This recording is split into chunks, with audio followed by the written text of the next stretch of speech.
Just a quick recap on the food nutrition, the Ayurvedic nutrition. Basically, we take into consideration all along the transformation that happens all along the digestion. It's not just the taste in the mouth that will give the properties of the ingredients. It's also the effect, if it's cooling, warming, if it's stimulating, calming the body.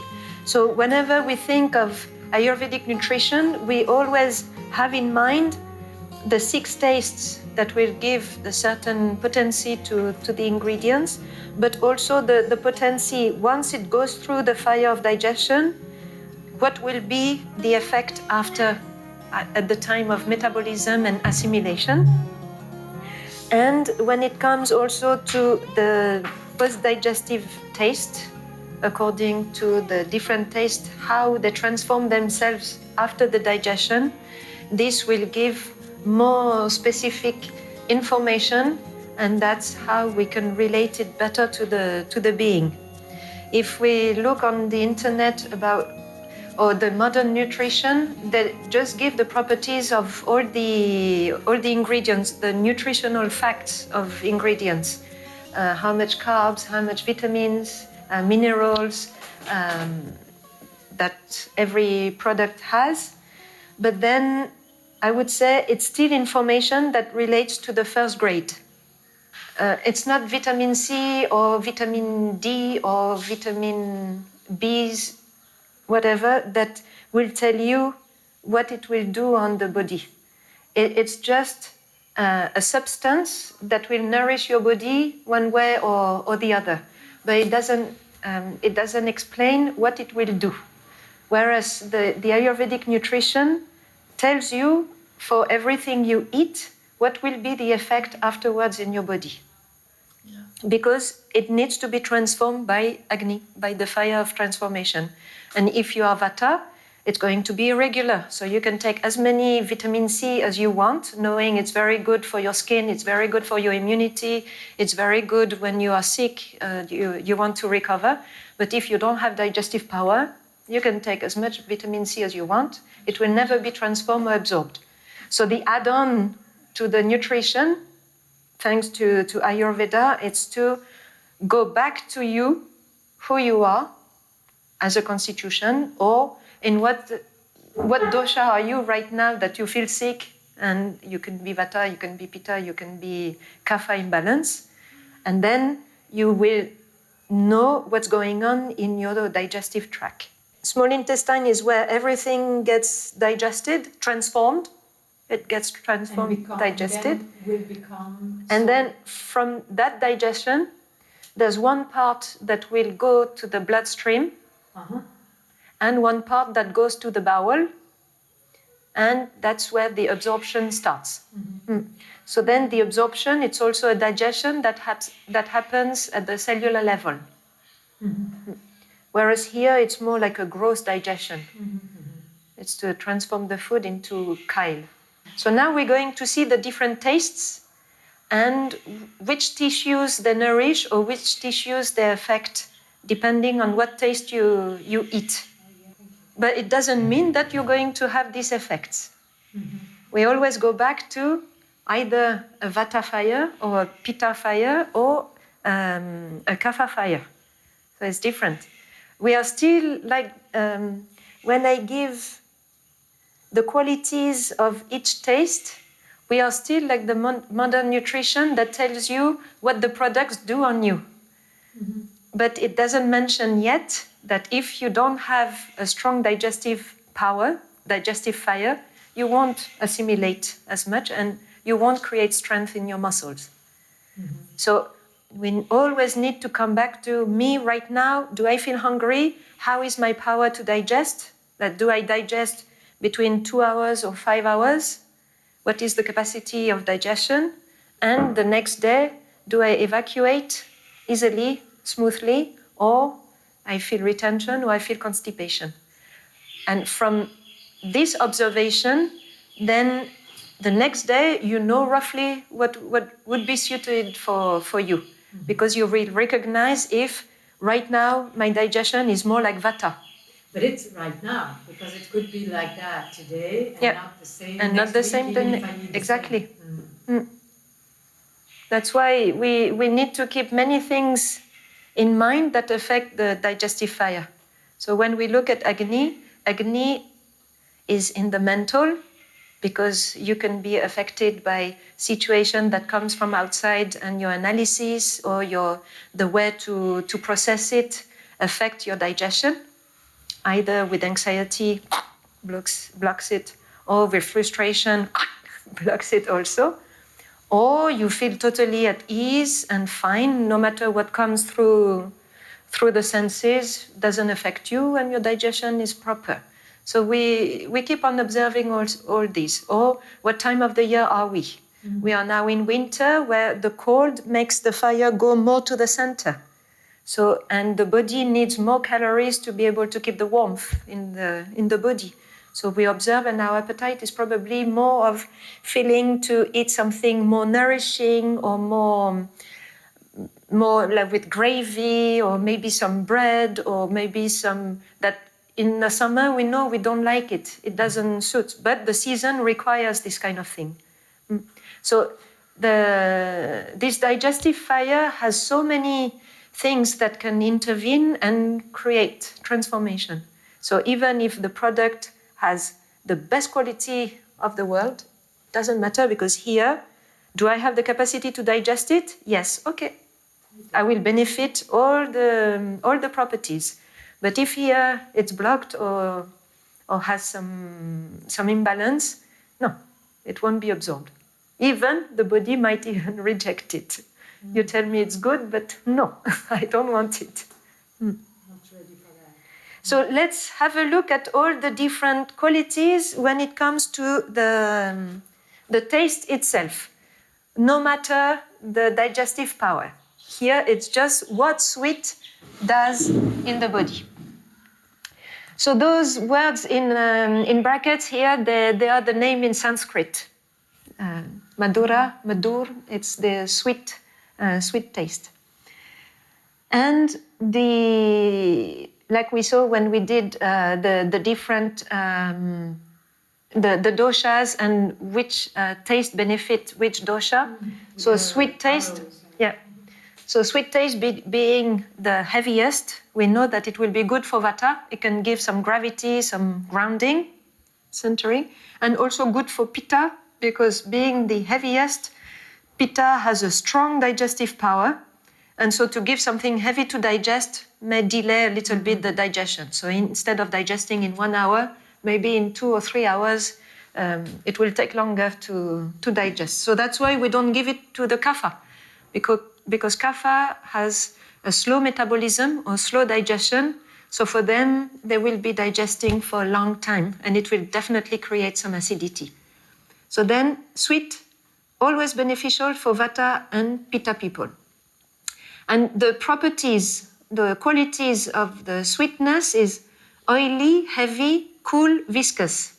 And so that's why when we look at these characteristics, they are the same as Kapha. Mm-hmm. So that means if a Kapha person eats sweet, it's going to increase all these different things. So I don't know if you've noticed already when you were eating too much sweet. Enjoy, brr, brr, brr, and at some point it comes to the brim and you feel like nauseous and vomiting. If we look at the characteristics of Kapha, Kapha has already all these characteristics. Yeah. So a healthy Kapha doesn't feel heavy because Kapha is moving, doing the exercise regularly every day. So this heaviness is not there much, but it is there because if you look physically, you can see that the shape of the person is more round, or it has a certain heaviness. When they walk, they might make some noise, but the person itself doesn't feel heavy. But then by eating sweet, then maybe that person will feel heavy. Kapha people having a low digestive power, the flame to digest is not so strong. So whenever they're going to digest, it will take some time. And taking longer than it should, also the material that comes after the digestion will be more like viscous, greasy, oily, heavy. So it doesn't penetrate then the membrane of the cell to nourish, because there's no fire here to create friction and to create heat, to make it maybe a little bit more thin to be able to penetrate. No, what comes out is gross form of the digestion. And probably the next day they go to the toilet and they can see pieces of things that were not digested. And so that's why for them, sweet is not recommended, because of the delay of digestion. So the time it goes down takes some time. It might turn out to be more like this, and this doesn't get absorbed by the body, by the cells, and instead either it stays in the bloodstream and it will go against the arteries wherever there is a little bit of damage. And when the body repairs, it doesn't repair with the same quality of smoothness inside the arteries. So it becomes a little bit rough, maybe, like a scar. And so any things like that, sticky will accumulate. And that's what we call it the arteriosclerosis, where slowly the arteries are shrinking. They're not shrinking, it's just either they become hard because of this accumulation of sweat that makes the flexibility or the elasticity of the arteries less elastic, or it can clot the arteries and then reduce the blood circulation. So then there is some hypertension, or there is some bad blood circulation in the legs, or some edema in the legs, like all sorts. Because these matters that are transformed into toxin, now they need to look for a place where they can accumulate. And with the sweet taste, we're going to eat the easy sweet to digest. What didn't receive many transformation to be cooked or to be prepared.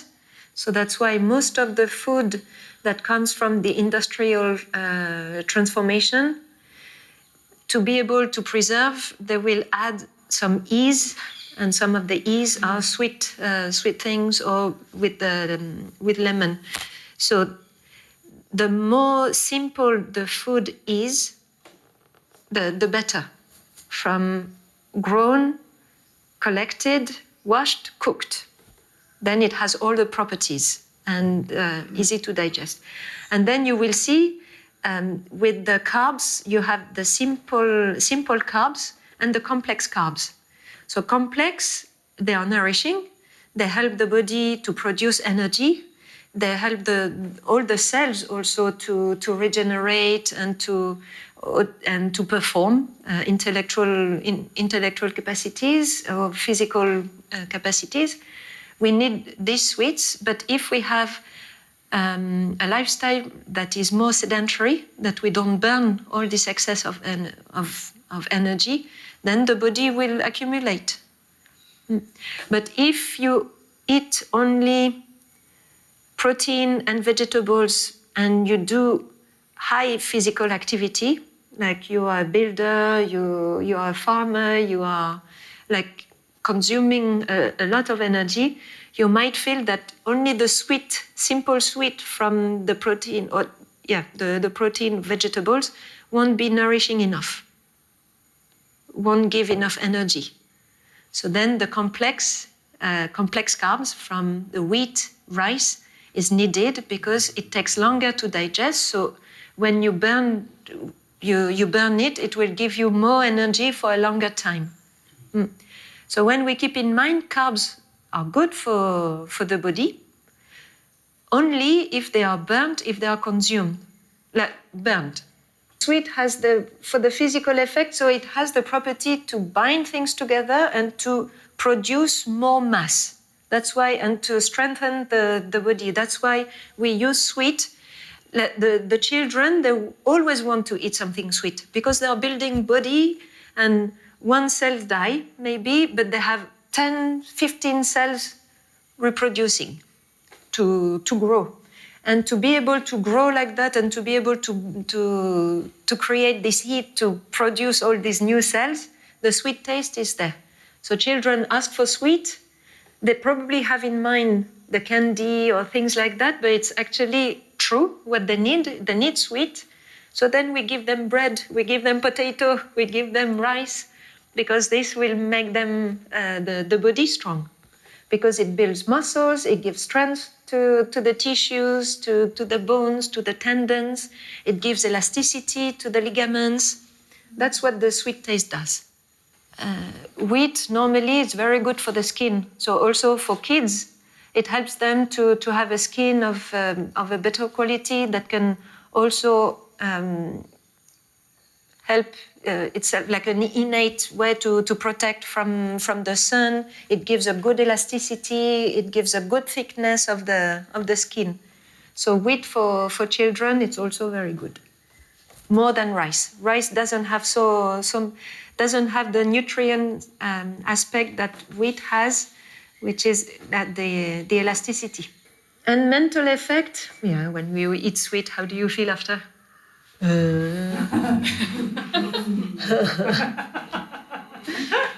Now you can relax. Life is wonderful. So it gives always contentment and pleasure. But we don't want to go into greediness. No. We just stop here. It's pleasurable until one point. We add one more slice and then it will become heavy. So we don't overdo. Yeah? So now sour, amla. So the sour taste balances Vata only because, like we saw when you eat a lemon or when you eat tangerine, mandarin and all, it gives a little bit of lubrication or it gives a little bit of flame. Vinegar is also sour. And then in this we include also all the fermented stuff. The fermented yogurt, kefir, kombucha, even sauerkraut, but it has a bit of vinegar inside to make it sour. So the properties, it's light, hot, and slightly oily or viscous. So this depends on the constitution. There will be people that have more mucus whenever they eat an orange. And so we always prefer to eat, nowadays we have the mandarins in PTDC. We always prefer to eat it before lunch or like as a starter because it has an appetizer. It helps the digestion and it's an appetizer for the stomach. But if you eat it after a meal, it might give you a little bit of heaviness. So to move the mandarin or take a little bit of lemon before the meal will make your appetite strong and good. And also when you smell the lemon, it ignites, like the senses feel a little bit more alive. So the sour taste also has this property, probably because of the taste it gives on the tongue, but to light up the senses or to make you more awake. Then salty. So here we have the three heaviest, from the heaviest to the less heavy taste. Salty taste, it's called lavana. And lavana, it's also good for Vata because from inside it will create an environment that is a little bit more alkaline that allows the Vata maybe to retain the water, so to prevent the dryness of the skin and all. So for Vata it's very good. The properties are heavy, oily and hot, and it comes from the elements that compose the salty taste. So if you eat salty, so if you see yourself eating lots of, adding more salt to your food, either you need to check if it's your good intuition. Is it your tongue that loves to have dishes that are salty? Or is it your body that you find you have some dryness in your body and temporarily you feel you need more salt? Or you've been doing lots of exercise, you've been sweating a lot, and you feel thirsty, but just by drinking water, it's not enough. You still have a kind of dryness. So you add a little bit of salt or you add a little bit of lemon. It becomes an electrolyte with some sugar. But you will see that also it gets rid of the dryness in the mouth. And what it does, it gives some kind of softness. It lubricates the tissues and the body from inside. Because if you place some salt outside, it will absorb the moisture. So normally the salt outside, we use it when there is edema, when there is water retention. It helps to get rid of the puffiness and it ignites the digestion. You eat a little bit of salty things and then you will feel hungry because now you have more saliva produced. So when we have more saliva, automatically we want to have more food. So you don't want to eat so much. You reduce also the salt in your food, and then you will see that the portion will be reduced. And that's why we say for the people who want to lose weight, it's better to reduce the amount of salt, not only because it can create some heaviness and all, but also they won't want to repeat, maybe to have a second serve or something. So it helps them naturally not to feel too hungry or greedy.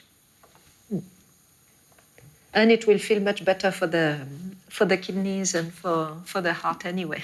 And then for the mental effect, it calms the nerves and it stops anxiety. Because of the heaviness, it has this sensation of coming down or feeling grounded or feeling a little bit more centered. So you feel anxious or you wake up from a dream that was troubling you or whatever. You feel insecure, scared, all the Vata emotion. You can go for a salty breakfast. And then you will see that your anxiety maybe reduces. And a salty breakfast, the ideal would be like in Thailand, for example, when they have those soup. The salty soup with the noodle soups and some vegetables and some garlic and ginger.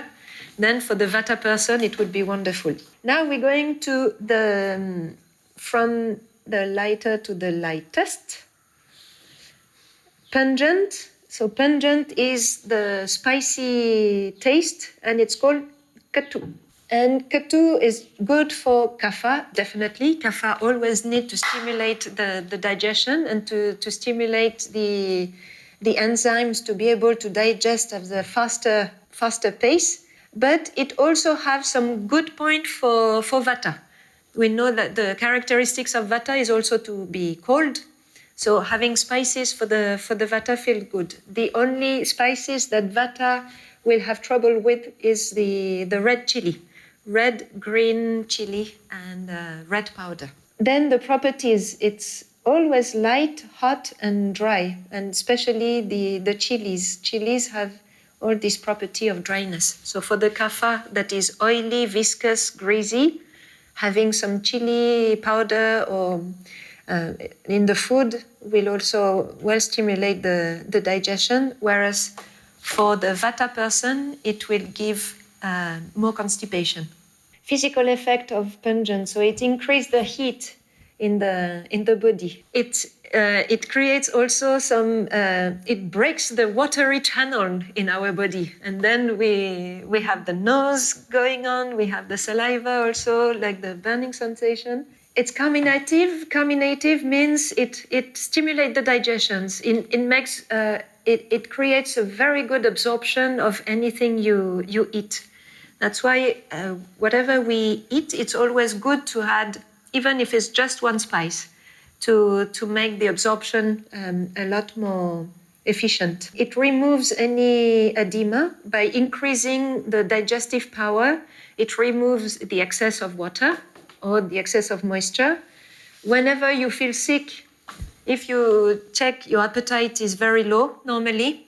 So by fasting but drinking ginger tea, then also it will reignite the fire. And whenever we have fever, the fever is always a sign that the fire that should be in your stomach and in your small intestine to digest has gone to the extremities.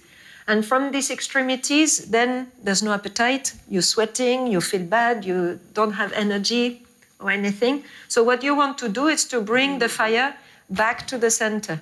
So we are going to drink lots of hot teas with lots of spices. So we have the ginger black pepper, or ginger black pepper long pepper, or even rosemary tea, or thyme, anything that will make you feel warm inside in the middle. You will see by 1 day or 2 days the fever is gone. Mental effect, it opens the mind and the senses. So that means also it makes you more alert, more alive, more awake. Then the bitter taste. Bitter means tikta, is a very good taste for the Pitta and the Kapha, because it's the taste that stimulates the liver. And for Pitta and Kapha, the liver is the main organ, the big brother of all the organs, and it always needs to be looked after. For the Pitta, to make sure that the enzymes won't turn the pH into acidic inside, so it will cool the liver, so it produces enzymes of a good quality, and also it reduces the frustration, irritation, impatience, and anger.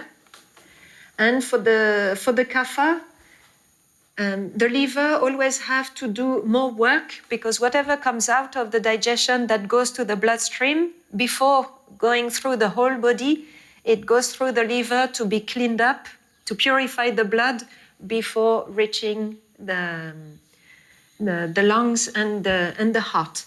So the liver of a Kapha person, if that Kapha person ate whenever it was not feeling hungry or ate something that was too heavy, the liver will have more job to clear the blood.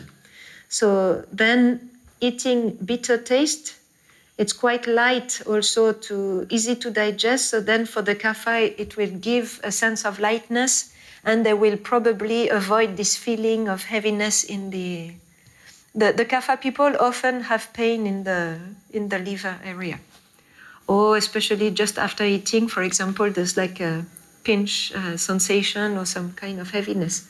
So then sticking to the bitter taste, so green leafy vegetables, anything green in color will be good for them, and will probably have the chlorophyll is bitter in taste. So anything that is green that has lots of chlorophyll then has this property. Yeah, the Pitta are more resistant in the sense they are more resistant against the cold, the dampness, the humidity or coolness. But they will have the counteract when comes the summer. Yeah, right. So the Pitta are much more resistant in winter. They hardly get any rhinitis or little flu or something. Not much, or if it comes, it just lasts for 1 or 2 days and it's gone. But then in the summer, they will suffer more and more, like skin problems and rashes and heat. And finally, astringent. So it's not the taste that will nourish your body, it's more a taste that will rebalance, equilibrate your digestive system if there's something in excess. Astringent is the Kashaya. Kashaya is always the taste that shrinks, reduces, and makes it like a dry tomato or dry grapes.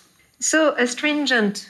Who needs astringent to reduce? Kapha definitely need astringent to reduce the excess of fat or excess of oiliness or excess of water, and the Pitta also if Pitta is burning less because the water element of Pitta has increased. So Pitta is starting fermenting. So Pitta with bad smell and fatty Kapha, they definitely go for astringent. Because it is dry, light, cool, rough, and clear. So it really has this property of absorbing everything. So I would say in the food it will be everything crispy, crunchy, but not deep fried, for example, but like puffed rice. It absorbs the moisture. Even if it's sweet, it might develop here, but then it has a property to absorb. Fennel seeds, that's why we give them at the end of the meal, because the astringent taste stop the production of saliva. But now they put some sweet around it, some sugar around it, so then the effect is lost. But yeah, you are bleeding. Women with a heavy period. During the period, the 5 days of period, for example, they're going to eat as much astringent thing as possible if they want also to help to reduce the bleeding. So whatever we see in our body that feels imbalance, we need to look at these qualities. Because these qualities, instead of saying, oh, I have pain, it's painful, oh, I don't feel good. No, it doesn't give you an information of what is. So we analyze, and heavy period is lots of liquid. So what is the opposite of liquid is dry. So then in the taste, what are the tastes that will give me some dryness? Astringent. Okay, so now all my food is going to be astringent, so I will reduce the water or the fluidity or the liquidity in my body. That's how we process the things, and then slowly we know what to take or what to do. So our eyes of observation need to observe according to these different words. Because from that, you will know what you're feeling right now, if it's a Vata, a Pitta, or a Kapha, and what I should do to this, depending on if it's Vata, Pitta, or Kapha. And that's why, it's a science that you perceive with your senses, because it helps you to see, oh yeah, no, it doesn't taste bad. No, it's astringent, and my body doesn't agree with astringent. Or, oh, it's bitter. Yeah, and my body doesn't agree with bitter because I'm Vata and I need something else. So there's no more of a like, dislike, don't want. No, we know what we observe, and in my body, how does it feel when it's liquid? In my body, how does it feel when it's rough? In my body, how does it feel when it's dry, when it's viscous, So at every moment, we have something that tells us. Mucus comes out. Oh, yeah, it's definitely slimy. So here it's really like a broad, quick idea of the food after doing the passing the digestion. It becomes cool or it becomes stimulant. Most of the food that is sweet or bitter after the digestion, they have these properties of calming, satisfying, refreshing, and centering the energy. Whereas all the sour, salty, pungent taste will make you more active. So in the yoga, for example, the yogic nutrition is different from the Ayurvedic nutrition.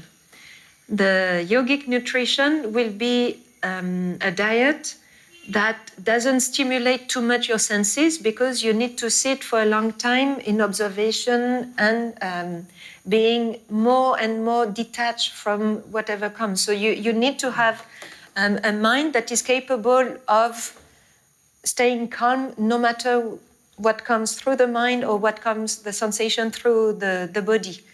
So they always go for food that will not produce an overstimulating in the body.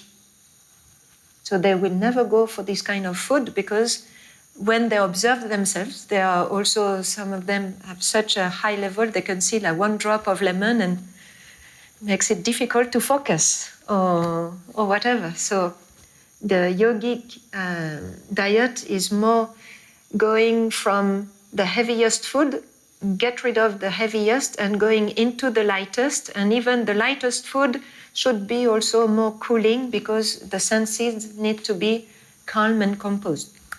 In Ayurveda, we are not going to follow at all this thing, because the body is the vehicle of this life, we decided to be with, and we are not sadhus, or we are not renunciating the world. We are still living in the world, so this body is our vehicle that we need to protect, help, support all along this life, so it stays healthy all along. So then there are some days our body needs to feel warm. So we're going to choose food that is either warming the body after the digestion, or we eat it warm and cooked. The Ayurvedic food is a food that is adapted to a need that it is required right now. So that's why there's no diet specific of saying I'm vegetarian, I'm vegan, I'm non-veg, I'm raw eater, I'm fruit eater, or whatever, because maybe your body will need one day some fruits, and some other day will need some protein, and some other day. So I would say the Ayurvedic diet, it's much more flexible and adapted to what is the need of this body and of this mind. You want to keep it for a long time in the best shape possible. Once the digestion is over, the digestion of the gross form of food you've taken, now the chyle that is at the lower abdomen of the small, inside the small intestine, one part going to the liver through the blood, and another part going to the bowel for all the water-soluble vitamins, minerals, and nutrients that will be absorbed by the bowel. This chyle has different property. So the sweet taste remains sweet, and so it definitely have a property of increasing the body, of increasing the volume, increasing the mass, allowing you to feel more at ease, content, or happy. And it also increases kapha. It increases the mucus, also secretions of mucus. So this you would see, for example, in the stool. Eating something, your food was mostly sweet one day. Maybe the stool the next day will have some slight mucus in the stool. So whenever this comes also, that shows that maybe the body has difficulties in digesting the sweet. It's not just transformed, but it comes out with some mucus. Sour taste also remains sour, so that means it has an effect on your pH. The pH will be a little bit more acidic, or would be a little bit more, again, giving the smell. The acidic pH will always give a strong smell, different smell to your body. You will know. Whatever comes out, all the excretions of the body will have a stronger taste, a stronger smell. We are not going to taste it now. No. And also, it might give more acidic, so then the skin also, you might feel some difference. The skin becomes a little bit more irritated. Yeah, the sour taste, when it comes to the first part here, either it creates a little bit more mucus, and for the liver it stimulates. So once the digestion is over and the sour taste comes, when it goes through the bloodstream, it goes to the liver. So the people, for example, with the fatty liver or with stones in the gallbladder, they will do good with apple cider vinegar. We know that apple cider vinegar is always like a good sour liquid for the liver and the gallbladder, because it remains sour, and then it will stimulate the liver from inside, or help to reduce the stones in the gallbladder. Salty, pungent, bitter, and astringent, after the digestion, they will all become pungent, so they will stimulate your system, or they will make your system feeling warm, or maybe sweating a little bit more. And the emotions. When it's taken in a proper manner, sweet taste will will create more affection, compassion, satisfaction. So there are all the qualities of the kapha, kapha in the heart. So they are highly turned to the outside and generous and all. The sweet taste, when it's taken in excess, or if it's taken by a kapha person, it will go into desire, greed, and attachment. You don't want to share anymore. You want to keep for yourself. So, and sweet, we know it falls into greed very quickly. You have one thing sweet, and you feel like having another one and another one. It's difficult to stop sweet because of the saliva, but also emotionally, give me more, greedy, little bit more, just a little bit more will be fine. No, I'm falling here. Then sour. Sour is good for discrimination and stimulation because it activates your senses. You feel alert, you feel alive, and maybe your intellectual capacities are again better. Too much sour taste will give envy, jealousy, criticism. Pitta, fully Pitta imbalance. And we know that sour is not good for Pitta. Salty, it gives confidence and the zest for life. We always said the salt also is the one that gives life. If our food didn't have salt, it has no taste. It's like, what's the purpose? What for? So it's always something also, same as sweet. It creates this kind of enthusiasm. Yeah. And too much possessiveness, dullness, and greed. Pungent. Pungent is more for extroversion, like to go out and to speak out and to be much more open to the outside. Boldness and courage. Otherwise, yeah, it turns into irritability, impatience, anger. When there is too much fire that you can't contain, then it's troublesome. Bitter is for the inside, more for introspection, understanding. It lights up the Sadaka Pitta in you. So Sadaka Pitta is one of the 5 subtypes of Pitta that is in the heart and is the one that allows you to... The Sadaka Pitta is your inner voice or your intuition or the little voice, the little angel on the side of your shoulder, the one that is always telling you the good thing, or no, don't do that because maybe it's your guard. But if it's taken too much, it gives grief, dissatisfaction, and despair, because green taking in too much quantity without any other, like protein, for example, and all, it's not enough nourishing, so there will be a sensation of feeling restricted, feeling like shrunken, or things like that.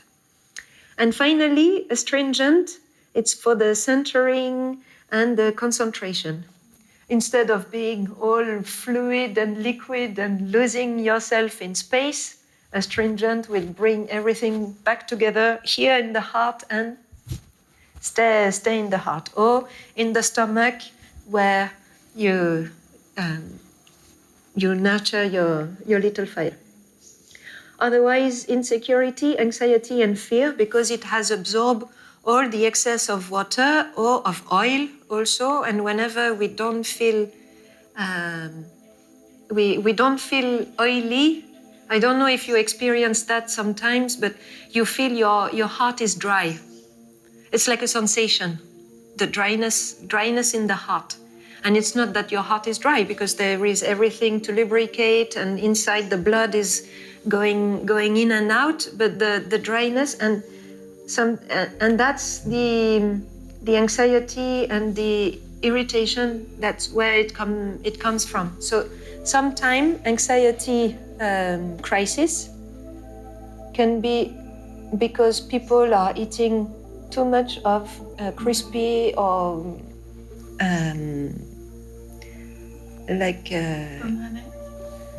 pomegranate. It has juicy and it's sweet, but like the